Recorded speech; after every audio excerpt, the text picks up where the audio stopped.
Hello, I'm Arclight of Redwolf Airsoft, and in this video I'll be talking to you about the WE PDW Openbolt version.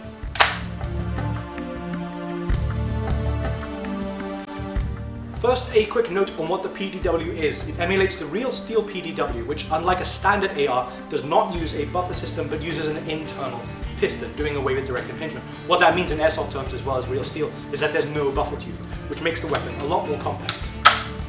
So at its core, you could say it's a gas blowback M4, but it is truly full metal. The upper, just for the start, is one solid piece and it is metal. The grip is metal, the stock is metal, the whole thing is metal. In all other regards, it is a piston M4 that is as compact as it can be. It's unusually thin, the rails literally sitting out just enough from what is otherwise a flush body, making it very, very thin. It's unusually short, which makes it much easier to control.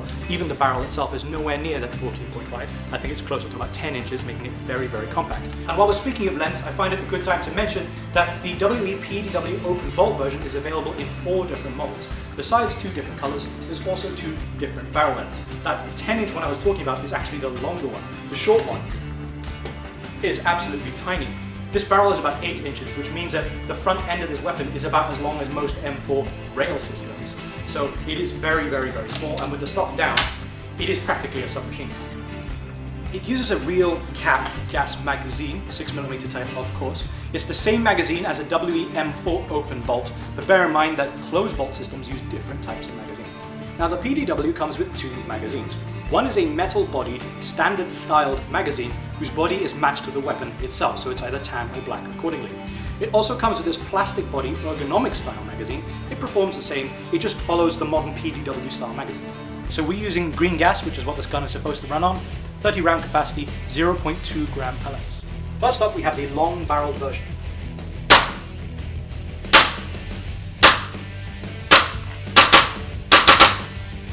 And now the slightly shorter version.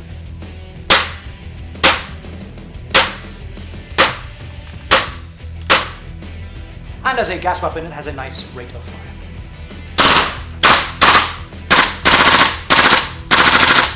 The other factor about having 2 choices for that barrel length, besides the obvious ergonomic factor, is the simple performance. As you've just seen, this shorter one performs at around about 360-ish FPS, this one at around about 380. This is pretty nifty, as at short range, though a bit stinging, it's okay. But it's got enough power to get down those long corridors, and even outdoors, once you tune the hopper properly and use the right kind of ammo, it knocks out a decent range as well. For example, if you are in that vehicle, you don't even have to step out, you just roll the window down, and you can use this compact weapon, because it's so tiny, even inside the vehicle as a tiny little submachine gun. So in this VIP type situation, you're actually being ambushed, so the situation is very frantic. So if you do have to open that door and jump out vigorously, you don't have to worry about that stock coming out of place. But at the same time, the release catch has no button to press. You literally just grab it and yank it, and now it's in place for when you step out of the vehicle. And again, because of this frantic situation, you don't have to worry about which hand to do what. You can be right-handed on this side of the vehicle, or left-handed on this side of the vehicle, and all fire selectors and everything are ambidextrous, so you can grab it with both fingers if you want, because they're reciprocal anyway, just to make sure you get a good hold of it. Because it's a fully automatic weapon at close range, you often don't even need a sight, but should you need to, it does come with these nice convenient flip-up iron sights. But both of these are rail attached with a continuous long rail top, which means if you want to, you can remove them and replace them with something else, like embusses or something else if you prefer. The weapon does come with a QD single point sling mount. As it is the QD type, it can slip into an anchor point here at the rear of the stock. There is another anchor point right here, which is quite common for modern M4s, but this one also has one on the back because as a PDW, for those of you using the more fancy 3-point rigs with extender straps, you could actually hang it nice and convenient with the quick release. The WE PDW Openbolt version, available in black and tan in both short and long barrel versions.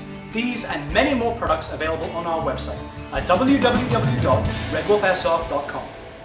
And do subscribe to our channel today so you can stay up to date on our latest videos and newest products.